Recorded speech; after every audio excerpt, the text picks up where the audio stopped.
Psicología. En neuropsicología podemos ver diferentes temas. El primero de ellos es hipótesis neuropsicológica, donde tiene dos subtemas, hipótesis cerebral e hipótesis neuronal.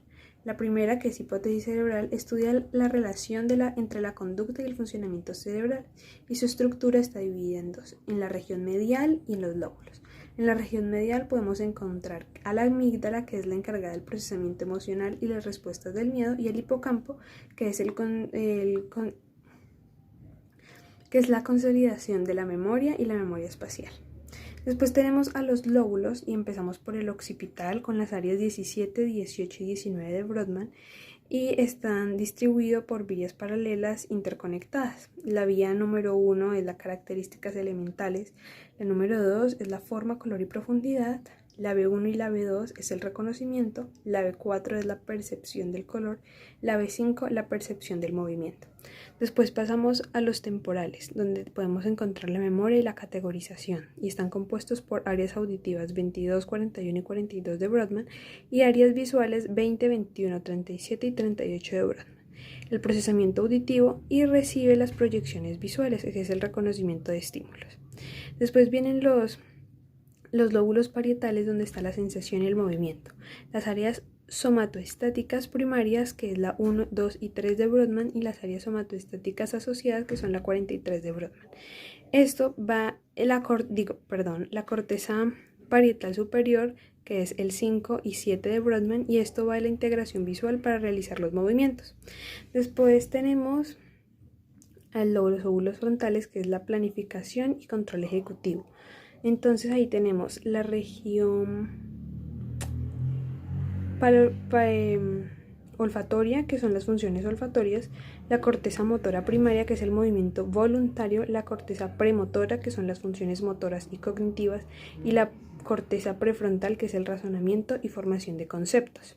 Después tenemos la hipótesis neuronal, que está con la estructura de la neurona, que es el cuerpo o soma, las dendritas y el axón, y esto genera una actividad bioeléctrica o bioquímica.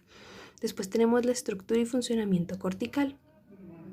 En la corteza cerebral se integran las capacidades cognitivas y están formadas por 6 capas de células llamadas isocórtex. Después vienen los sistemas de conexión,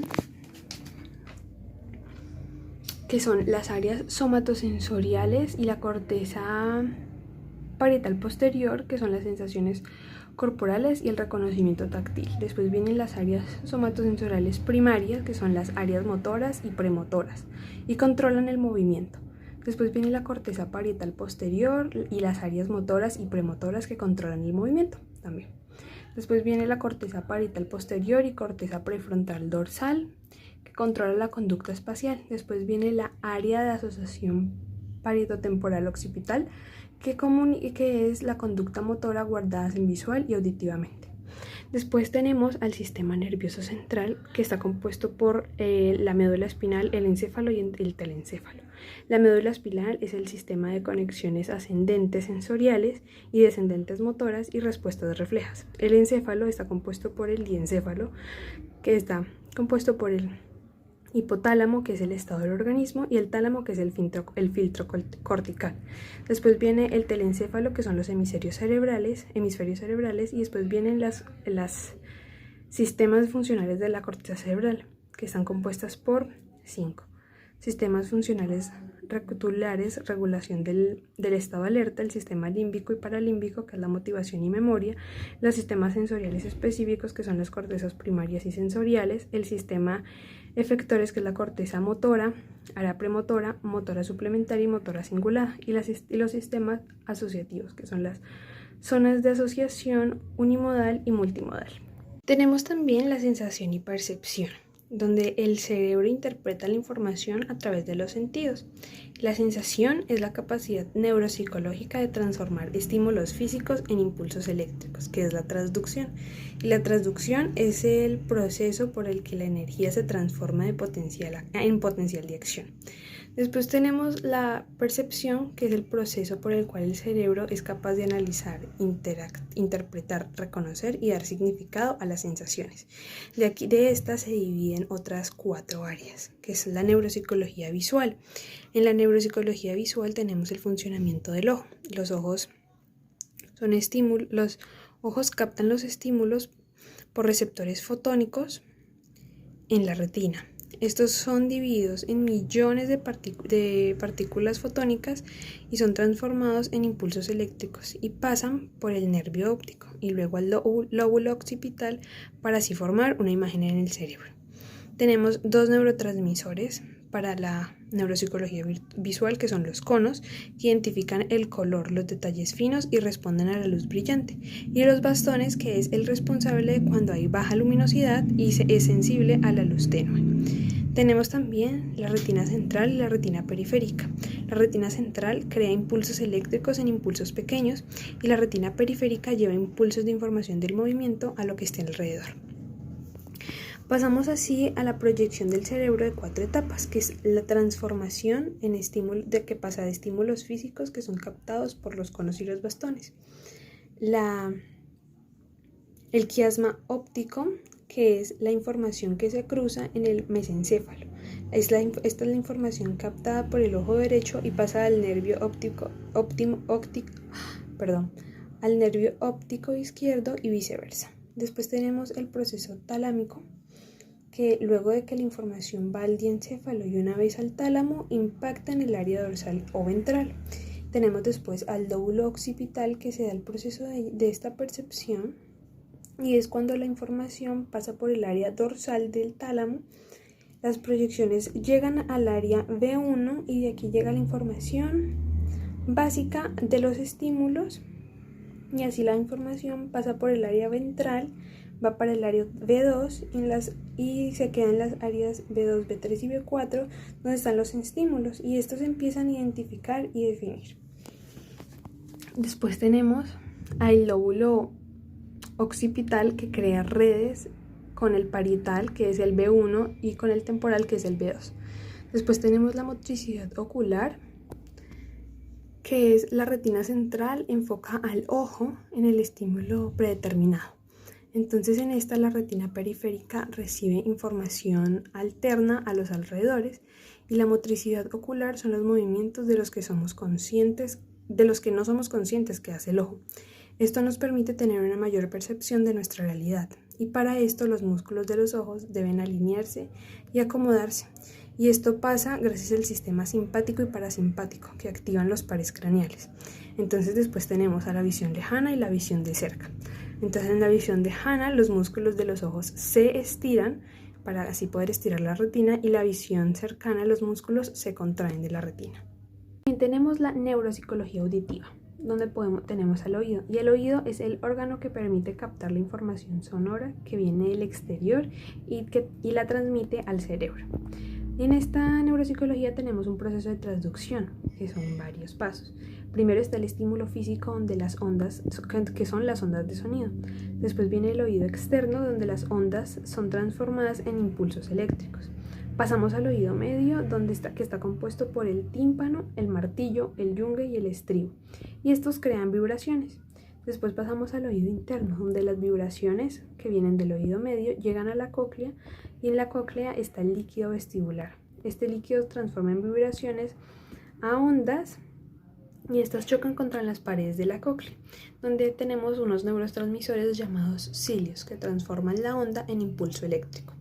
Pasamos después al mesencéfalo, que es el proceso de decusación, donde la información captada por el oído derecho pasa al izquierdo y viceversa. Después tenemos el proceso del tálamo, que se pasa por el área dorsal cuando llega al área de Wernicke. El área de Wernicke queda en el lóbulo temporal, y esta procesa los sonidos de potencial básico y solo decodifica de 1, 2 o 5 símbolos de potencia. Y gracias al proceso de complementariedad se completa la palabra. Esto es gracias al aprendizaje. También tenemos que cada oído lleva símbolos auditivos de una manera diferente. Unos impulsos son más graves que otros, entonces unos son graves y los otros pueden ser agudos. Cuando la red no ha sido aprendida, es muy difícil hacer el proceso de complementariedad. Entonces ahí también puede ser como cuando no conoces una palabra y alguien la dice y tú como que no tienes idea. El lenguaje auditivo receptivo es cuando escuchas una palabra y tu cerebro genera una red que lo organiza en las palabras correspondientes. El lenguaje auditivo expresivo es cuando se organizan las palabras en el lóbulo prefrontal. Después viene la comunicación fonológica, que es la capacidad del sujeto de poder identificar los sonidos. Después tenemos la agudeza auditiva, que es la capacidad de oír y de diferenciar las diferentes frecuencias del lenguaje. Tenemos también la atención auditiva, que es la capacidad de escuchar los estímulos auditivos y atender a los sonidos producidos. La discriminación auditiva es la capacidad de distinguir entre sonidos, el sonido vocal o el sonido constante. La recepción auditiva y comprensión constante. Aquí tenemos un prerequisito, que es el desarrollo del lenguaje. Entonces en esta se divide como en dos partes, que es la recepción auditiva y la comprensión auditiva. La recepción auditiva constituye en el acto sensorial que ocurre cuando el input auditivo se introduce en el sistema perceptivo, y la comprensión auditiva es entender el mensaje expresado oralmente. Después tenemos la asociación auditiva, que permite relacionar la palabra hablada con los conceptos de manera que tengan un significado. También tenemos la memoria auditiva, que es la capacidad que tiene el cerebro de crear redes para recordar lo oído. Tenemos la mezcla de sonidos, que es la síntesis e integración de sonidos aislados en las sílabas y las palabras de manera que se puedan entender el lenguaje hablado. La oclusión de sonidos, esta permite completar una palabra cuando no se pronuncia una parte de la misma. La percepción auditiva alterada es un problema ambiental que se distorsionan los sonidos. También es la capacidad de los receptores que tienen los decodificar las ondas en estímulos eléctricos.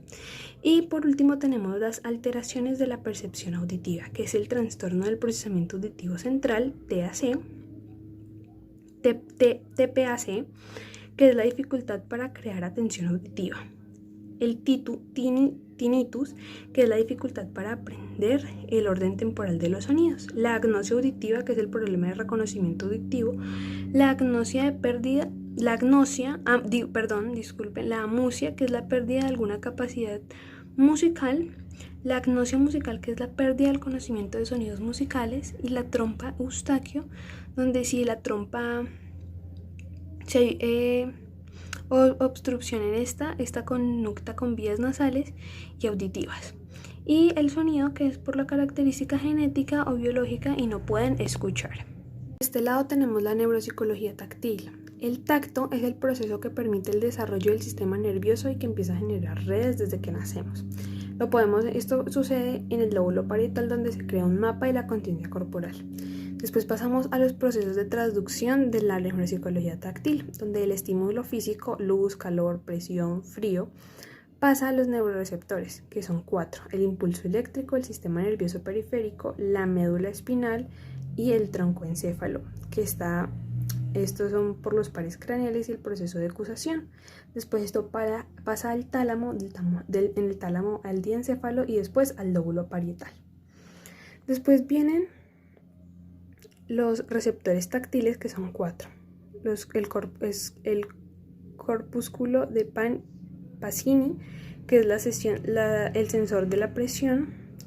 El nociceptor, que es la sensación del dolor. El corpus del Messier, que es la sensación de tacto. Y el termorreceptor, que es la sensación de frío o calor. Todo esto sucede en el lóbulo parietal. En el lóbulo parietal, si la información va para el área dorsal, la información será de tipo propioceptiva muscular. Y si la información llega primero a la estructura somatosensorial y de ahí se dirige a la información de las otras áreas. Después tenemos la propiocepción, que es la capacidad del sistema nervioso central de identificar las estructuras corporales, es la conciencia corporal. Y gracias a la propiocepción, el cerebro sabe cómo es el cuerpo y sabe cómo organizar el vestibular. Sabe cómo organizar el vestibular para saber la orientación en la que está el cuerpo, en la que se dirige el cuerpo. Y esto permite organizar la función del movimiento. Después pasamos a las dificultades del tacto, que impide captar temperatura o definir texturas, o tamaños del cuerpo. Está la hipertactibilidad, que es el estímulo de no enviar información a impulsos eléctricos. La hipersensibilidad, que es cuando la información de impulsos eléctricos es muy sensible. La agnosia táctil es la dificultad de reconocer los objetos por el tacto, y la anosognosia es la dificultad para reconocer el propio cuerpo. La neuropsicología táctil está integrada a la integración sensorial, y la integración sensorial es cuando el cerebro tiene diferentes áreas de asociación para integrar una información, y así se crea un mapa más claro de nuestra realidad. Esto lo descubrió la doctora Ana Hieres en los años 60. La integración sensorial es un proceso neurológico que permite organizar a las sensaciones del propio cuerpo. Tenemos unos receptores, que es el exteroceptivo, que es el recibido por los estímulos externos, el propioceptivo, que son los estímulos internos, y el interoceptivo es el estímulo que integra ambos. Es el estímulo de los órganos internos. Después vienen las dificultades de esta, que son la vestibular, la orientación, la gravedad, la coordinación de lados, la inseguridad gravitacional, la sensibilidad del movimiento, la posición de la cabeza sensible al movimiento rápido, y después tenemos la propioceptivo, que es la motricidad gruesa, fina, y el control motor. El táctil, que es hipotáctil o hipertáctil. El hipotáctil busca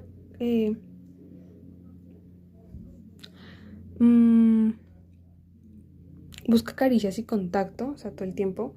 Y el hipertáctil no le gusta, mantiene la defensiva y evita las texturas. Tenemos el auditivo, que es hipoauditivo o hiperauditivo. El hipoauditivo evita el sonido y puede llegar a ser sordo. Y el hiper no busca lugares ruidosos. El visual, tenemos el perspectivo visual y de uso motor, y es la orientación del segmento y la orientación espacial o el orden. Y el gustativo, que es la percepción, forma, figura y fondo. La neuropsicología de la lateralidad, donde los hemisferios cerebrales son como dos cerebros completamente diferentes que se encuentran conectados por el cuerpo calloso, lo que permite identificar la complementariedad. Cada hemisferio cerebral asume diferentes funciones. Por ejemplo, el hemisferio izquierdo y su lóbulo parietal se dedican a los procesos táctiles concretos, y el lóbulo parietal del hemisferio derecho se dedica a los procesos de construcción y coordinación. Pasamos a la organización lateral del cerebro. Los hemisferios tienen una aparente simetría anatómica, pero una asimetría funcional. Cada hemisferio procesa la información sensorial y motora correspondiente al lado contralateral del cuerpo, es decir, el hemisferio derecho con el lado izquierdo, y el hemisferio izquierdo con el lado derecho. Los hemisferios izquierdos, el hemisferio izquierdo en la mayoría de los seres humanos es el dominante. Tenemos aquí entonces dos diferencias entre el hombre y la mujer. Entre la mujer es donde las mujeres están más desarrolladas en el cuerpo calloso, el hipotálamo y el sistema límbico, y mejoran la capacidad lingüística, motricidad y la memoria. Y en el hombre es más común la conciencia visoespacial, y mejora la capacidad espacial y el reconocimiento de formas. También tenemos la incidencia de las asimetrías cerebrales en el lenguaje, que hay 3 tipos de afasias: la receptiva, que es la lesión en el lóbulo temporal; la expresiva, que es la lesión en el área de Broca; la combinada, que integran estos dos procesos. Entonces tenemos aquí a los hemisferios, hemisferio izquierdo y hemisferio derecho. En el hemisferio izquierdo tenemos el procesamiento lingüístico, la programación del tacto motor, la solución de problemas, la formulación de hipótesis, el control del voluntario, de la atención y la memoria verbal. Y en el hemisferio derecho tenemos la programación del lenguaje, la procesada y programación del lenguaje, las tareas visoespaciales, visoreceptivas y visoconstructivas, la percepción de la emoción, la vigilancia y orientación automática de la atención, la memoria espacial y la no verbal. Tenemos también la lateralización y la lateralidad. La lateralización es la identificación de un hemisferio dominante. La evidencia médica indica que el hemisferio izquierdo es dominante. Este recibe procesos y información más rápido. En cambio, el hemisferio derecho es un hemisferio complementario. Y la lateralidad es la expresión de esta dominancia del proceso de lateralización, que se da a través de la exposición proyectada en un hemicuerpo, o sea, el ojo derecho, oído derecho, mano derecho, pie derecho. Tenemos también así las etapas de la lateralidad, que es la etapa prelaterales, que va de los 0 a los 24 meses, donde usan un solo lado. Los contralaterales, que va de los 2 a los 4 años y empiezan a combinar ya los dos lados. Y la lateral, que es de los 5 a los 10 años, donde ya hay una organización de los dos hemisferios, de los dos hemicuerpos, perdón. Y también tenemos unos tipos de lateralidad, que está el zurdo, el diestro, el zurdo, el ambidiestro, la lateralidad cruzada, el cruce visual o auditivo, la zurdería contrariada y la lateralidad sin definir. Aquí tenemos la neuromotricidad, donde el movimiento es el cambio del lugar o desplazamiento, ya sea por huesos, articulaciones o músculos. Tenemos el desarrollo motor y el desarrollo psicomotor. El desarrollo motor es la amplitud de motrices y el desarrollo psicomotor es el desarrollo cognitivo. Tenemos también la programación de los impulsos, que son las zonas corticales asociativas y parietales, los ganglios basales y las zonas fronteras motrices. Frontales motrices. Tenemos también la estructura, que va en el lóbulo frontal y el sistema límbico, que es el deseo del movimiento, la corteza premotora o áreas motoras suplementarias, que es el inicio del movimiento, la corteza motora, que es la ejecución del movimiento. Pasamos al sistema motor, donde la corteza prefrontal planifica los movimientos y los envía instrucciones a la corteza motora. La corteza motora va a la corteza motora primaria, movimientos elementales y envía sensaciones a la médula espinal. Y de ahí pasa a la premotora, donde los movimientos son más complejos. La motricidad global es la evolución de la acción motriz. Es el transformaciones del sistema neuromuscular y el aumento del rendimiento. Entonces está el arrastre, el gateo, la marcha, la carrera y el salto. La importancia del gateo es que utiliza las funciones en ambos lados, la visión binocular, audición binaural y el desarrollo del nervio visomotor, la relación de las fibras visuales, auditivas, etc. Tenemos también la coordinación visomotriz, que es la acomodación en el mantenimiento de la mirada y la coordinación de la mano con el pie de la hora de realizar una actividad. Tenemos la coordinación, que es el movimiento de las manos para conseguir un objetivo, el óculo, que es la imagen visual anterior al tacto, y la manual, que es calcula el tiempo o calcula la distancia. También aquí tenemos la motricidad fina, que es las actividades motrices manipulativas guiadas de forma visual, la localización, identificación, aproximación o recogida. Tenemos también las dificultades, que está en la dispraxia del desarrollo, que es la dificultad para organizar las sensaciones táctiles, el retraso de maduración, que es la inestabilidad psicomotora, los problemas afectivos. También tenemos el trastorno de adquisición de coordinación, que es la dificultad en el control del movimiento, la lentitud en las actividades motrices, dificultad en aprendizaje motriz. Y tenemos el desorden vestibulares, que son la inseguridad gravitatoria y la intolerancia al movimiento. Y ya para terminar tenemos la neuropsicología de las funciones ejecutivas. Entonces, ¿qué es la función ejecutiva? Es el área neuroanatómica encargada de definir las áreas y sus procesos psicológicos que se activan o inactivan por desarrollar funciones superiores. El cerebro tiene 3 estructuras. Está el cerebro origen, el cerebro movimiento y el cerebro control. En el cerebro origen es el cerebro más primitivo, donde genera respuestas automáticas y reflejas, donde se encuentra el sistema regulatorio, el sistema sexual, digestivo, respiratorio. Aquí tenemos en este cerebro origen, está compuesto por la médula, el troncoencéfalo, el cerebelo y los núcleos subcorticales. Tenemos también el cerebro movimiento, que es el que genera el movimiento, su intencionalidad y regulación. Por ejemplo, tenemos a las emociones, que está compuesto por el sistema límbico, diencéfalo y parte media del sistema nervioso central. Tenemos también el cerebro control, que son las áreas neuroanatómicas especializadas que dan sentido, intencionalidad y control al movimiento. Entonces tenemos la corteza cerebral, que es la frontal y prefrontal, y dos hemisferios y cuerpos, que son los callos y la conciencia. Dos hemisferios y cuerpo calloso, y esto da la conciencia. Tenemos la función, y hay tres funciones: la recepción y percepción de los estímulos, que va en el troncoencéfalo.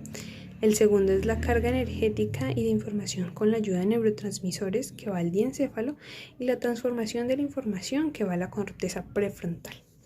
Su concepto y su proceso. El concepto es un conjunto de habilidades implicadas en la generación, supervisión, regulación y ajuste de ejecuciones de conducta y adecuadas para generar objetivos complejos. Esto evalúa el pensamiento emocional y la conducta. Y en el proceso tenemos tres procesos, que es la planificación, la inhibición y la monitorización. En la planificación tenemos que integrar y desarrollar pasos intermedios para lograr metas a corto, medio o largo plazo y generan consecuencias adaptativas o desadaptativas. Esto es en la corteza prefrontal.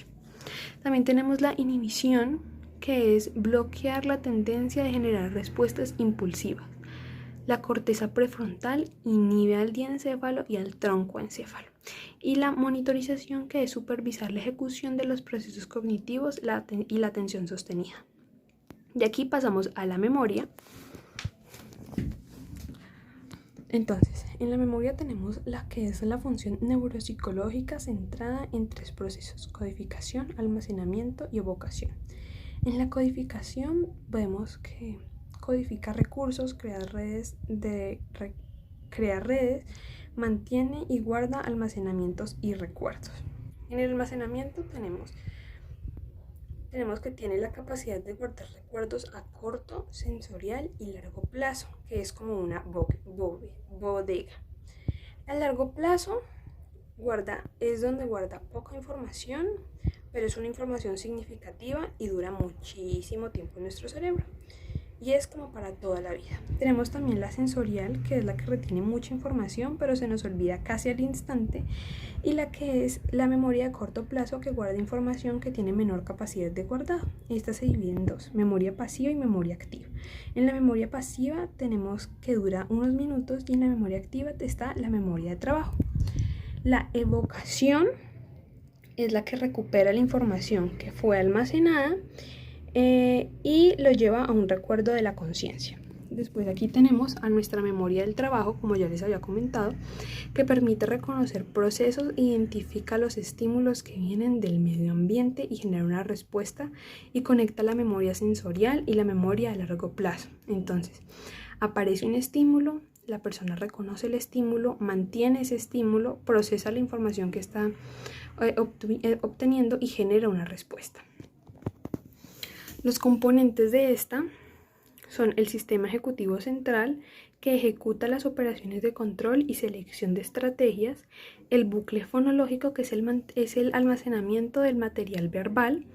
Tenemos la agenda visoespacial, que crea imágenes visoespaciales, y el buffer episódico, que es la combinación de la información visual, auditiva y táctil. También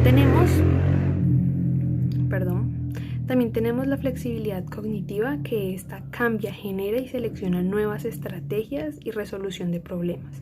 La fluidez, que es la agilidad para hacer procesos cognitivos, velocidad y precisión en la búsqueda y actualización de información, en la producción de elementos específicos con un tiempo eficiente. Tenemos también el proceso neurológico, que todo esto pasa de un estímulo al troncoencéfalo, del troncoencéfalo al diencéfalo y del diencéfalo a la corteza prefrontal. Tenemos también la corteza prefrontal. Tenemos también la corteza prefrontal, que integra el pensamiento y emoción, la personalidad de la persona, del ser humano, y determina el comportamiento. En este tenemos la dorsolateral, ventromedial y orbitofrontal. En la dorsolateral está la memoria de trabajo, atención sostenida y planeación. Y una patología o una deficiencia puede ser la planificación. El ventromedial está la regulación emocional, la motivación y la atención sostenida. Y una patología o defecto puede ser la desmotivación. También tenemos al órbito frontal, que es el control inhibitorio, regula las emociones y las tomas de decisiones, y puede una patología ser la impulsibilidad. Y el procesamiento Después viene el procesamiento top-down, que va de abajo hacia arriba y regula la funcionalidad y dirección de los procesos. También tenemos el procesamiento que es bottom-up, que va de arriba hacia abajo y le realiza las respuestas sensorimotoras. ¿Y cómo podemos ver entonces la función ejecutiva? Va la activación, que establece prioridades, el foco, que es el contraste, el esfuerzo, que regula el estado alerta, la emoción, que es controlarse, la memoria es tener acceso a los recuerdos y la acción es regular las acciones. Muchísimas gracias.